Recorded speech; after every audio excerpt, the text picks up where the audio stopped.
Welcome, listeners, to the latest episode of the AdQuick MAdvertising Podcast, a podcast that explores the intersection of technology, culture, media, marketing, all of the things that you care about.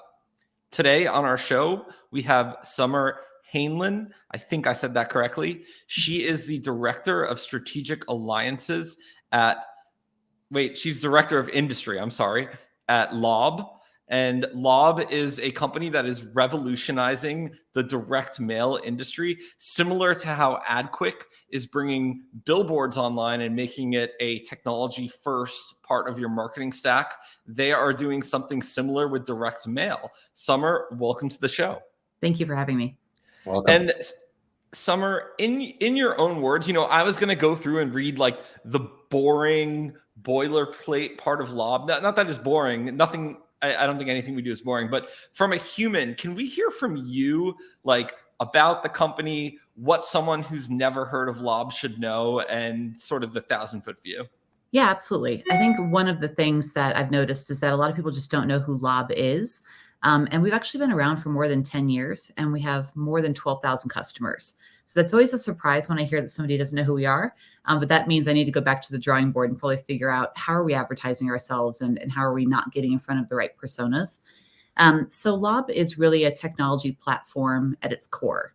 Yes, we absolutely 100% specialize in direct mail. But we are a company that is full of people who are very passionate about technology and ways to really leverage technology to make the channel of direct mail, which is known for being pretty cumbersome, pretty manual, be as easy to get out the door as sending an email. And so essentially we are like a marketer's best friend. Awesome. Yeah, we're really trying to do the same thing for out of home, which is, make it as easy as running a Facebook ad, right? I like that you said it's as easy as sending an email, because there's an entire class of marketer that has never run a direct mail campaign. They've never run a TV campaign. They've never run an out-of-home campaign. And now technology is making it so it's not this like amorphous, difficult to understand thing. It's making it so it's in a modern tool with execution and planning and analytics. And I think that it's becoming table stakes for the new generation of marketer to have certain things with their entire marketing stack. And I think in the future, you're not going to implement any sort of marketing campaign unless it's implemented by a tool that, has accountability and metrics around it, that it helps you with implementation that much better. So I love what you're doing. And when I started my career, I worked for direct marketers who became online marketers, and they take this like very surgical approach to everything. They're data-driven in such a way that they're more data-driven and sort of more accountable than a lot of the online marketers, which I think is really interesting. Yes, and I think there's something to be said for not only people who've started their career in direct marketing. If I can back up for a second, I think that it's interesting that VPs and CMOs and even CROs these days, they never really did a tour, if I can say that, like a tour in direct mail. I think if you started 20 some years ago as a marketer, you absolutely did a tour in direct mail because that was the number one channel that everyone was using, because email was a relatively new thing. People were very excited about it, but it wasn't just everywhere. And so now, as we know, there are so many different types of targeted approaches using digital. But what's very interesting to me is people who started in that direct mail world are so honed in on results and attributable results, because it's always been the bread and butter of direct mail, that I find people who've started in direct mail are very focused on results for all of their channels. Whereas you have channels like, some mass channels, you can't even necessarily figure out what the results are very easily. And I think also some of the online channels, it can get a little bit fuzzy too. Yeah, it's easy. I think it's fair to say that direct mail was like the original performance marketing, in a sense. Before we hopped on, I pulled up one of my favorite books, Scientific Advertising by Claude Hopkins, and there's one line in there that just holds true in 2023, even though this one was written 100 years ago, which is figures which do not lie tell one at once the merits of an ad. So it's pretty remarkable how data driven they were back then, and how that's kind of evolved into the current status right now. Yep, absolutely. So can you share a little bit of the historic journey for marketers who may not have been there, or even for direct marketers that aren't using a tool like you have yet, of what's happened to direct mail and how modern technology makes it just like a even better channel for marketers that either get it already or don't quite get it? Yeah. And I don't actually have to go very far back in my career to remember the time when I was doing it manually. And that's how crazy this is. I've been working in the direct marketing space for about 20, 21 years. Always been involved in direct mail, but direct marketing just as a whole. And when I think about the time, even in my previous role prior to Lob, just prior to Lob, I was still having to run direct mail campaigns the old-fashioned way.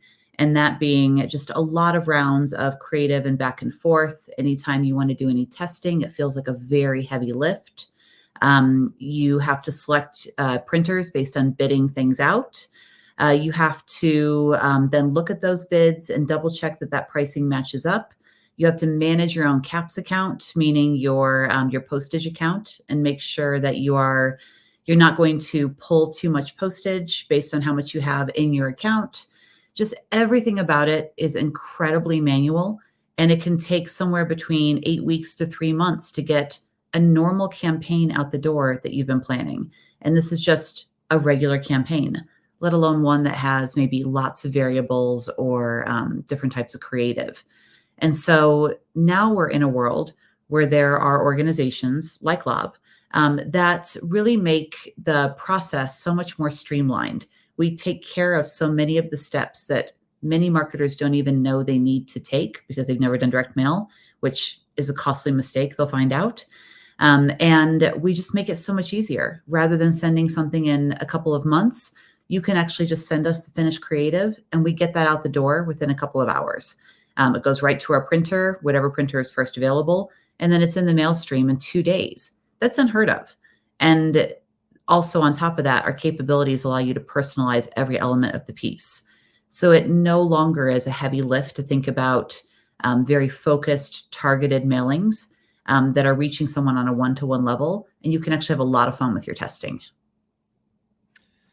That's so cool that basically you can do things like run an A/B test fairly easily in the physical world, because if you're an online marketer, you're already doing that online. So how cool is it that you can use technology to make, you can take headlines, you can try them out, you can try different creative, because that's really one of the fun parts of marketing now is, under saying, well, we have a hypothesis of what might work, and that's tends to come from the hippo, the highest paid person's opinion. But now you can even do things like say, well, let's test it. Let's see if maybe this crazy idea from one of our team members might actually be more effective. And it's easy to get data around that. Yeah, we actually do a lot of multivariate testing within our platform too. We have a rather large strategic client that I believe had over 2,000 variations of creative to try to figure out the exact creative they need to send moving forward. Now, that being said, they had a lot of volume behind it. To make sure that they were not trying to, I hate to use the phrase boil the ocean because it's so overused now, but to make sure they were not boiling the ocean, and they had a stat sig result at the end. Wow. So just for the newbies, myself included, I've historically been B2B. So a couple B2C stints where I did direct mail, but can you kind of walk us through what did it look like to collect the results and analyze performance of such a campaign before the pre-software? Yeah. And so in order to do any type of analytics results, you had to do just a lot of labor intensive matchback reporting. And sometimes people were just using Google Sheets. Nowadays, when it comes to trying to drive attributable results, people are looking at things like QR code scans, vanity URL visits, because those are very much like an engagement metric. And then they are hopefully putting out a control group off to the side and then measuring incremental lift, as well as probably doing a more streamlined matchback process. And while Lob is working toward driving analysis around attributable results, we also have some partners that give you those pure sales KPIs as well. Oh, fantastic. And then, so I imagine that the targeting strategies stay consistent and then you're just testing the creatives, or how does the targeting piece work? How do you think about targeting using the medium? Yeah, it really depends on your line of business. When I think about targeting, just first and foremost, I usually think of acquisition. But also when you think about even just your retention program, which is essentially the backbone of any strong company, is a strong retention program. You really need to think about, how do I reach out to my customers in a way that feels meaningful? It isn't just noise. And so targeting really should be the first thing that you think about when you're planning any type of direct marketing program, because the data is essentially 60% of the value of the results you're going to get. A lot of people want it to be the creative or the special offer that they have, but really it's who you're targeting. So say I'm a marketer who primarily does a lot of my marketing online, and maybe I'm a growing D2C brand and I'm doing a good amount of business and I have contacts that have opted in. I'm curious, from a best practice standpoint, when does direct mail make sense in tandem with, if I'm doing things like brand advertising, podcast advertising, lots of top of funnel stuff, and I'm of course doing things like search ads? Is this an always on type medium, or is this something where there's a specific timing that direct mail should factor in? Well, I think this is going to be a rather long answer from my side, so cut in at any point. But when I think about timing and usage, it really, again, completely depends on the line of business. So if I'm thinking top of funnel, acquisition, I love the idea of using direct mail when you need to target someone very specifically, and maybe an email is just going to get trapped in a spam filter. Homes don't have spam filters. Homes have people. And as opposed to, you think about your email, you probably have 3+ email inboxes, including work, because you probably have one just for those, Bath and Body Works 15% off coupon kind of things. And you get over 500 emails a day is the average for an American right now. You probably get about 2 to 3 mail pieces per usually like adult in your home. And so if you're a brand thinking about top of funnel, how do I get someone's attention? How do I say, reach out to someone who was an anonymous website visitor and we feel like they could be a really great contact? We do that for you, and we can trigger out a direct mail piece that reaches them within 5 days of when they were actually a visitor on your site. And it goes to a place where they're actually going to take the time to consider you, because they're going to walk out to their mailbox or walk downstairs, and they're going to put that piece of mail in the pile.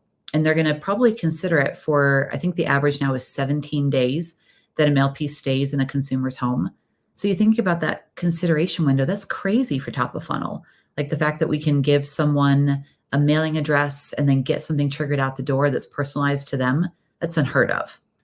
And then when I think about other lines of business, like say a retention program, like an onboarding program, really, because people want to drive adoption and usage, I think about how email and direct mail really work well with each other. Too often, I see brands that are worried about one channel stealing credit from another versus channels really lifting one another up. And I've actually seen results where direct mail and email, when they're partnered well together, will raise the value and the ROI of each channel by about 33%. And that's because when you think about it from a human perspective, if I have a mail piece sitting on my counter and then I get an email that looks like the mail piece in like the look and feel, creative, offer, objective, all that type of thing, I'm probably going to go back to that pile and find that mail piece. I might not click on that QR code. I might not go to that exact offer, but I'll probably go back and look at that brand, go online. And that's where the attribution really plays and tells you, like, yeah, the email might get the click, but did the direct mail help drive the results? And those are smart business analytics people who can understand that play. But email and direct mail work very well together in the retention space. And then last, I told you it was a long answer. Sorry about that. When I think about winning back your customers, because it's cheaper to win back a customer than to get a new customer. Everyone knows this. Direct mail is essential, because if somebody left your brand for whatever reason, they probably also opted out of your emails. And so it's important to think about direct mail to win back that customer and to recognize that they were a past customer and to reach them as quickly as possible. I loved what you said about not fighting for credit when you're doing attribution. It's a really interesting thing because the previous podcast guest that we had on was someone who was senior at Pepsi, and obviously one of the most successful companies at marketing in the world. And he went on to talk about the importance of, like, you need to hit that customer, like, 10, 12, 15 times with the same message. And that's how, big companies think about it. When I was in-house at Google, we did research that said consumers interact with a brand around 11.2 times, some number around there, before they make a purchase. And I think that as a marketer, when you sort of bring in biases or politics or whatever you feel, your vibes as to what channel gets the credit, you can get into a place where you're going to rack your brain forever of trying to, build the perfect model versus just have beautiful creative, reach people in a way that adds value to them, and just, continue to ship and execute versus sit in meetings and sort of, play politics as to what channel was like that trigger for a purchase. Because I think if you talk to enough marketers, the really good ones aren't going to, that they're obviously not doing things like, last click attribution gets all credit, but they're also not doing things like, oh, my favorite channel of marketing gets the most credit. They're probably applying credit fairly evenly and mixing that in with, some qualitative data and just identifying what's really working to make sure that you keep people aware of your brand. I'm actually curious, you talk to a lot of users. What do you tell them in terms of helping them not fall into traps of bringing personal bias with attribution? How do you get people to be more data driven and take, I guess, a less political approach to channels? Usually I'm able to recount a story or two of the time that I've been client side, because I've been in the client side world for most of my career, and then a little bit in the agency world as well. And so usually I'm talking to someone who's just like me, who's, was a VP of marketing at a big brand, and they're trying to figure out, why does direct mail make sense for me? It's so expensive, and everyone's always very focused on the expense. And as we know, half of that is postage. There's some things you just can't do anything about. And that's where I'll recount stories of having been in budget meetings, week after week. One brand I worked for, it was every Friday night, which is just torture. And you're sitting there and you're trying to figure out, before the meeting, what do my numbers look like? Because you're going to go into a dog eat dog meeting where someone wants your budget, especially if you're running a direct mail program. You've got a lot of budget. And so someone else is going to come in and say, well, my results are actually much more efficient, so I should take that budget next week. And it's like this every week. And you just feel like all you're doing is just like, what is it? Stealing from Peter to pay Paul. I'm sure I just got that completely wrong. But the idea being, we need to find ways to work better together. And the more that we understand how a consumer actually goes through the journey of making a purchase from you, the more that we understand that it isn't one channel that probably did all of the work. It's more about how the channels really lift one another up. Because think about it just from your own perspective. When you have had to make a purchase decision for something, I don't know, like I don't want to pick something too expensive like a car or a house, because that's obviously a very long discussion. But say like an electronic item, you're going to do some research. You're going to see what competitors are out there. You're going to think to yourself, how quickly do I need it? How much do I need it? Do I really need it? And then it's going to be a whole lot of digital ads in your face because you've gone to their site.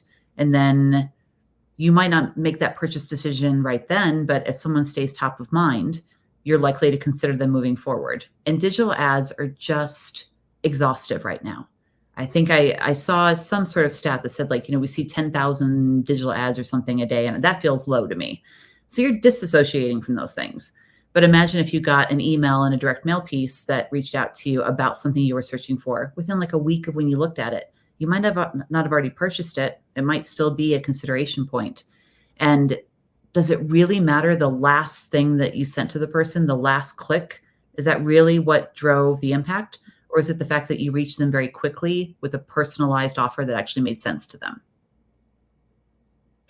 Yeah, that totally makes sense. And that matches my consumer habits as well.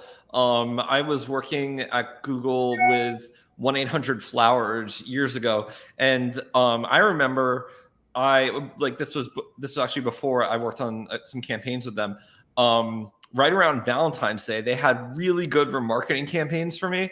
And the thing is that I would never buy flowers. I never buy flowers except for once a year, but they knew that was the right moment in time, like the week before Valentine's Day, to keep remarketing to me. And it actually wasn't annoying because those ads were high utility. And eventually I was reminded, I'm like, oh yeah, I have to buy flowers, right? Mm-hmm. So no, you get to buy flowers. Let's reframe that.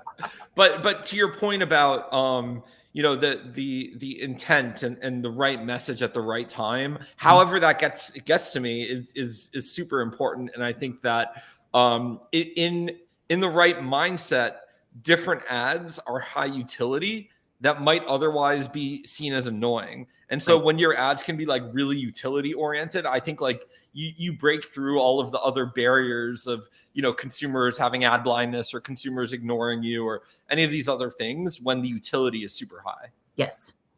And utility, I think, can manifest as many things. It can be a really good offer. It can be, a product that you get regularly that, is hard to buy, that you're giving a better way. Like utility can be a lot of different things, not just I need to buy this because of, X date is coming up. Yeah. Go ahead, Chris. Yeah, one thing I was curious about is going back to one thing that you said, which was Summer. It was like 60% of it's data. And so what are some of the common mistakes like newbies make with direct mail? Because like one of the things that comes to mind for me is like, let's say I move across country.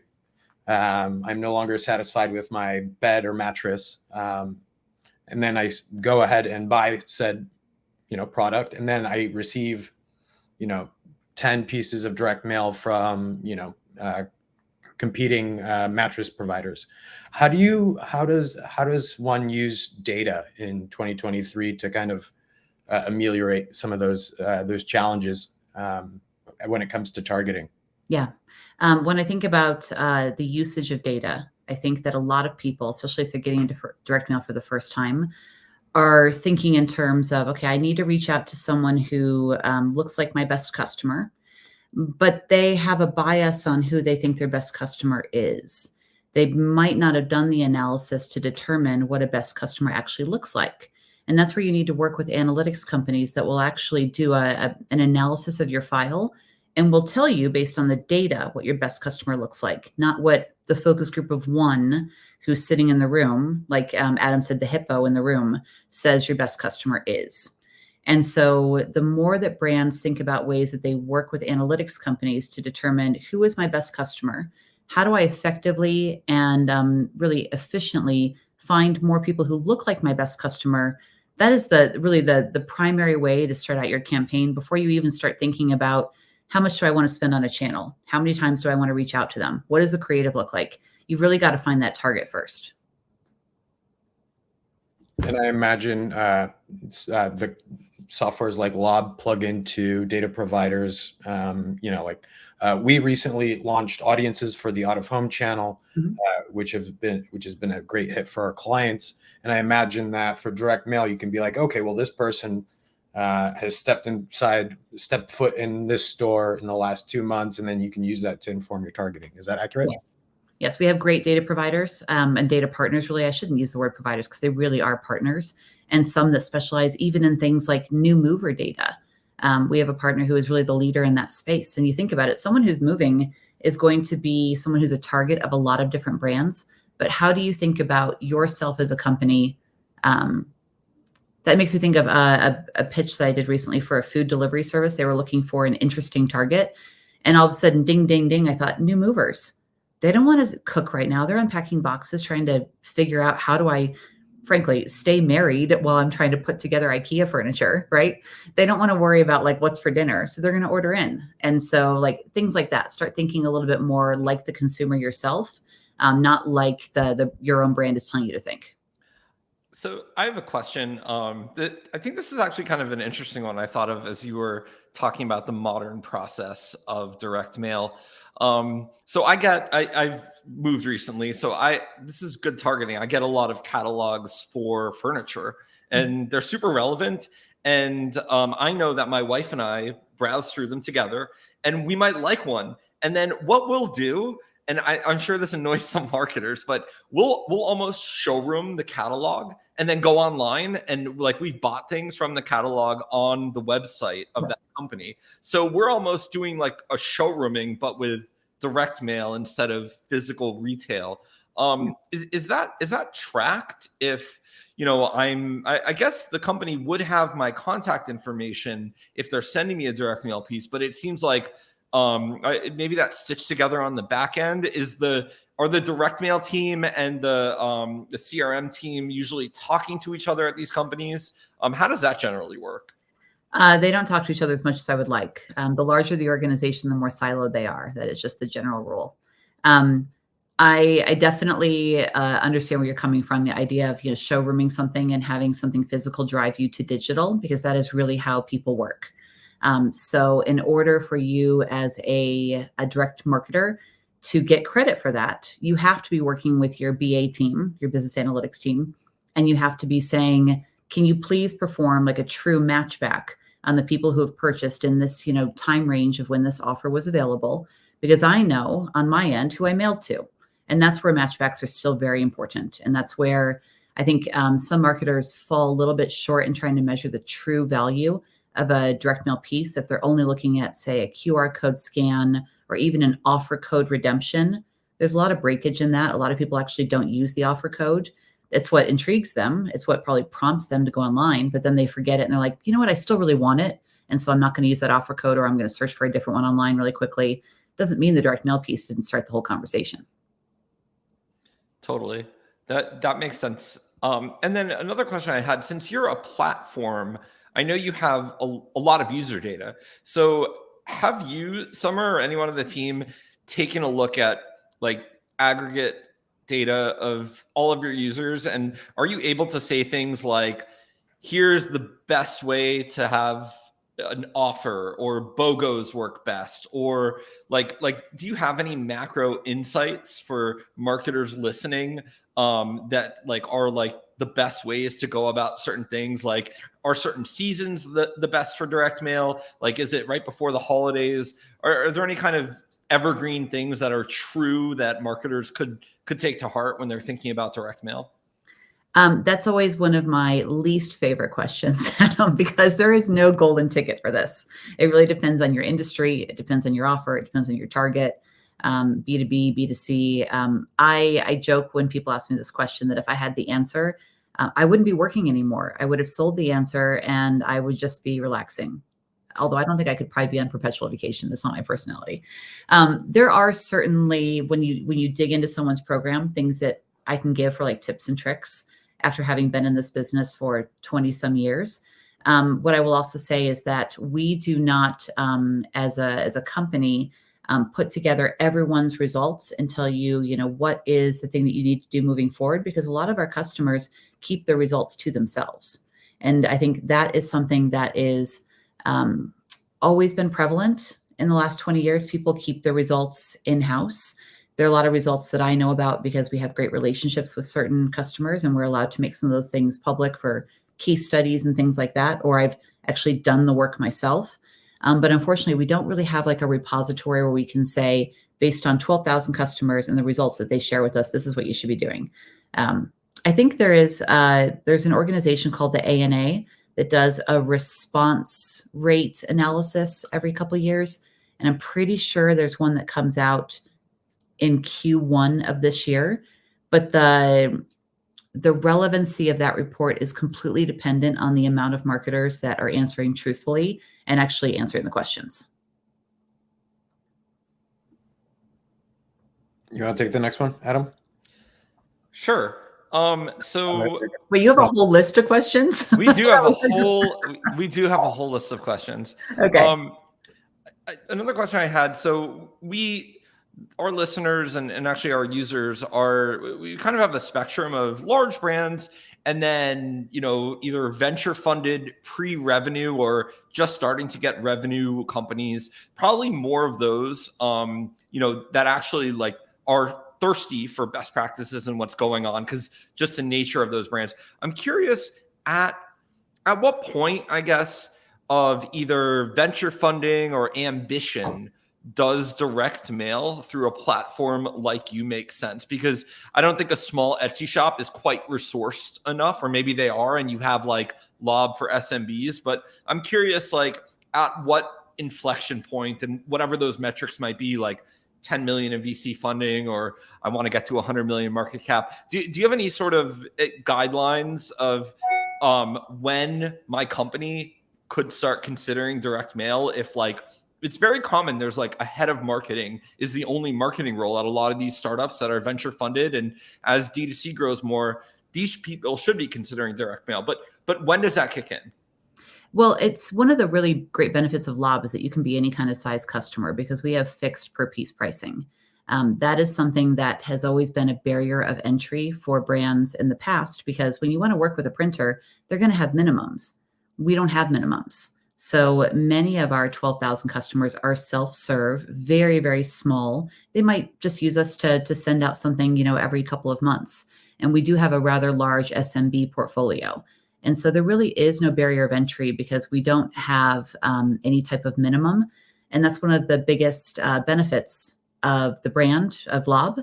But also when you think about it from a marketer's perspective, if they need to trigger something out based on a customer action, they don't have to wait for 5,000 to hit a minimum and then really lose the relevancy based on time. They can actually just send it out as soon as it happens. And it can be one piece. That's really interesting, actually, because as I was looking at you, because your solution is really slick, like in my mind, I was like, this is for enterprise and big companies. But so for SMBs or for smaller businesses, is there a different playbook than for big brands? I'm assuming, there are things like, because the scale is different, they probably don't have the same access to data integrations, or do you give those tools to smaller companies?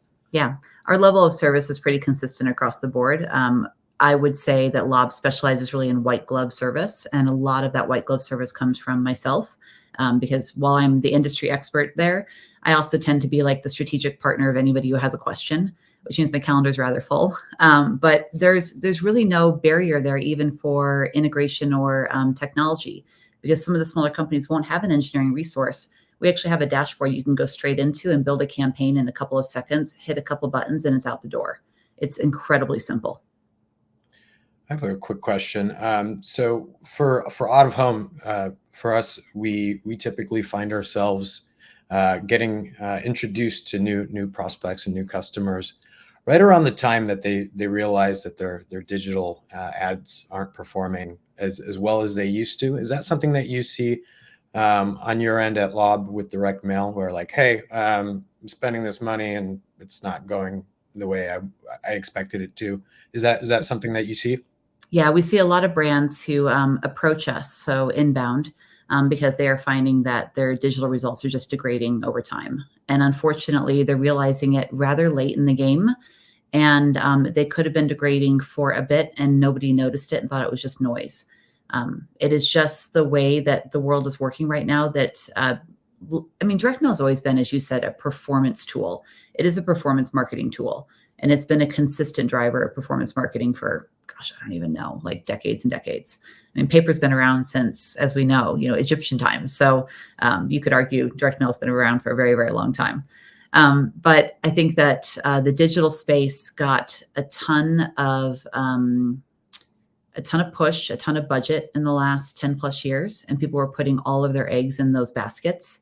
And that is a dangerous place that makes you and your company very risky. And so it's important to diversify and make sure that your profits are coming from multiple channels. So we get a lot of brands who are coming in because they're just saying, I have everything in one basket and I don't want that. Or we have brands who come in and say, my results are terrible. I just got my 2024 goals. I have no idea how I'm going to reach these goals. I'm thinking about direct mail for the first time. So this is kind of a weird question, but in a past life, I was actually on the PR side. And so part of my job was trying to get, press talking about various things. And I had all different kinds of clients. And one effective tactic for me was actually swag. I know this sounds silly, but if you were really creative with your swag, you could, get a lot of media talking about something. So one campaign I came up with many years ago was a Java beta test where we got all of these technology bloggers to try a brand of coffee that we made just for them. And then we took all their feedback and made a new brand and we sent that to them. Another company that did something like that is Grasshopper. They're a VPN provider and they sent chocolate covered grasshoppers to entrepreneurs as purely a challenge. We're a challenger startup. Would you eat a grasshopper? Are you like this intense of an entrepreneur? So I'm curious, beyond offers, have any of your users done things like this where you send things out to get people talking online specifically about the direct mail campaign or the thing sent? Is that something done? It's not being done as often as I think it used to be because it's not scalable. So if it works, what do you do with it then moving forward? Lob really specializes in campaigns that will be scalable long-term. With that being said, though, I have been, as I said, in this world for a long time. And so I used to be a judge at these very large international competitions of direct mail. And so you have some really interesting campaigns that come across your desk as you're trying to determine who's really running the most exploratory or revolutionary campaigns. I will see those. And this is my own focus group of one. I have a hard time saying that that's the best kind of campaign because I can't prove that that's something that could be done long term. And one person's reaction can completely sway the results or inaction. And so I always look at, is a program's result stat sig or is it directional? Was this a cool guy thing, or is this actually something that could be done by a brand who is looking to reach a couple 100,000 people? Oh, totally. That sort of campaign would be done for quote unquote vibes where, Yes. What if you could send something cool that would get 1,000 people to post, what you sent to Instagram because it was fun, right? I think that would be less ROI oriented and, the analytics people will kill me, but sometimes it's okay to do things just for fun and for vibes. Certainly in the out of home space, we have people that do things similarly to get people talking. And I tend to think those are for a more sophisticated team where you can make some bets and you can have fun with the medium. But to your point, you need to sort of walk and crawl before you run, and you shouldn't just do things that might go viral, whether online or offline, until you've got your base and you're consistently actually generating revenue. So you can be in a position to do something like that. Yeah, absolutely. You want to have a very diverse type of approach across your channels. But when I think of direct mail, I think of something that's very sustainable and is going to drive results, month over month. And then you can use that as benchmarks moving forward. Something like a chocolate covered grasshopper, I couldn't prove that would work again. No, the chocolate covered grasshoppers. The one and done. Kind of a one-off thing. In terms of, I guess, in terms of large brands or even small brands, I'm curious, is there direct mail for thought leadership, for B2B, for long sales cycle? How does that work? If it's something where, I would have to talk to a sales team probably 4 or 5 times before making a purchase, how does direct mail work for B2B? Direct mail usually works best B2B when you think about the format and the copy and the approach. And so usually what I recommend when someone's coming to me from the B2B space and they're sending postcards and they're wondering why it's not getting through. And I'm saying, well, it's not going to get through the first person at the desk because they see this as just a marketing tool. And frankly, unless it's in an envelope with no logo on it, with nothing in it except just to maybe make it look like a bill to pique the interest, it's not getting past the front desk. There's no way it's actually going to reach the recipient. When I think about different formats, letters work really, really well in the B2B space, and postcards and self-mailers, and even sometimes letters work really well in the B2C space. Interesting. I'd really like to see. I think there's probably some fun creative opportunities for B2B companies to have fun with the medium. Mm-hmm. Like you said, maybe make it look like a, this is cliche, but like a birthday invite or something to our next campaign launch or something like that. I think there's opportunities to be creative. So I'm curious, in terms of, creative, what do you think in terms of like future predictions for what happens to the direct mail industry, like where that sits within the org, how much resource it's given? I'm sure you have thoughts for 2024 and beyond. Yeah. Well, we're definitely seeing direct mail budgets increasing within the marketing space.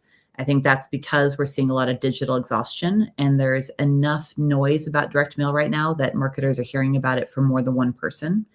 One of the other trends that I'm seeing from a creative standpoint is less use of copy. And so you're using more visuals, and you're really taking advantage of some of the learnings that the digital space has taught us, that sometimes less is more. And in fact, I think it's in the last 20 some years, copy has been reduced by 60% on direct mail pieces. I mean, think about those really noisy, crazy 90s postcards with all the stuff all over them, and you can't even figure out where you're supposed to look. Sometimes those are still mailed, actually. But for the most part, people are getting to a space where they realize that less is more, and that you need to just kind of like pique the interest and give someone a call to action. Yeah, sometimes we see all that copy on billboard creative as well, and we're just like how is someone supposed to react to that when they're driving? Please. Half of them are looking at their phone. There was one cool campaign though. Lyft ran a campaign that was specifically in a high traffic area in LA where people are notoriously sitting in traffic. And it was kind of like the contrarian, like, actually, maybe you should have a lot of copy here. Chris, what did that one say? Oh, it was actually in San Francisco, and it was like right when you're getting off of the 101 and you're getting dropped into Soma.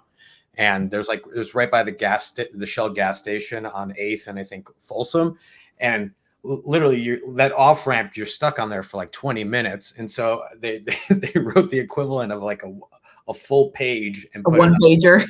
Yeah, it was great.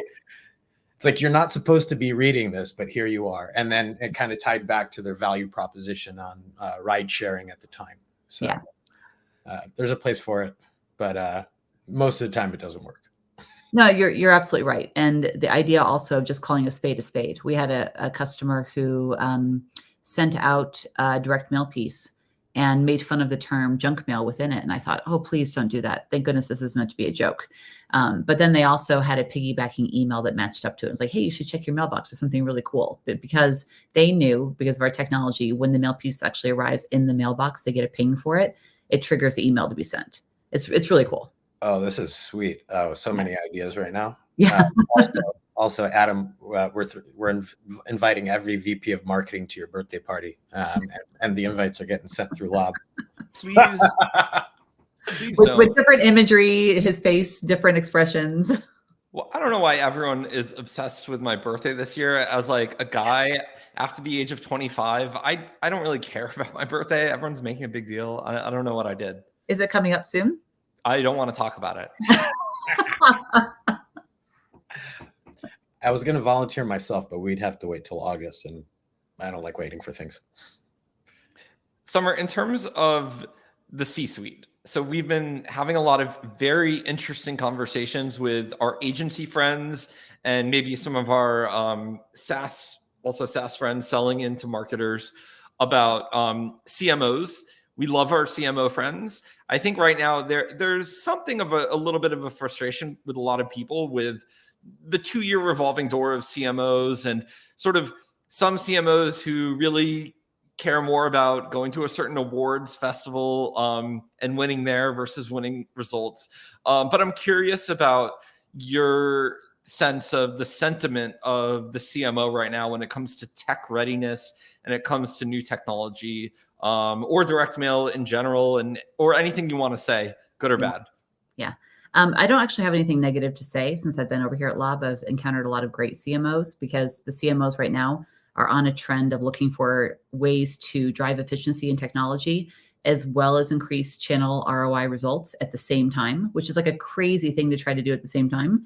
And so they're really challenging their teams to be thinking about, how can you be more efficient? And of course, that worries teams. It makes them think, okay, am I going to lose headcount here? Is technology going to replace my job? And in fact, actually, a lot of the best CMOs out there are thinking more in terms of, how can I have you stop doing execution and manual work and have you actually start thinking more strategically? Which, if you talk to most practitioners, that's what they'd rather do anyway. And so I actually haven't encountered too many CMOs that are more about like, the CAN award for direct mail or, whatever. They actually they need the results, because when it comes down to it, they have to answer to the shareholders and tell them, why things are working or why they aren't, and then what their plan is. We'd like to hear that, because a lot of CMOs that I've spoken with or hear about, for the last 10 years, it's been, there's been a lot of push for CMOs to be more measurement oriented. And I think some have done a great job. And then there's another who are, they don't want to be accountable to metrics. Oh, that's something for the CFO. And I think it's a good indicator if you're saying, no, these guys care about revenue.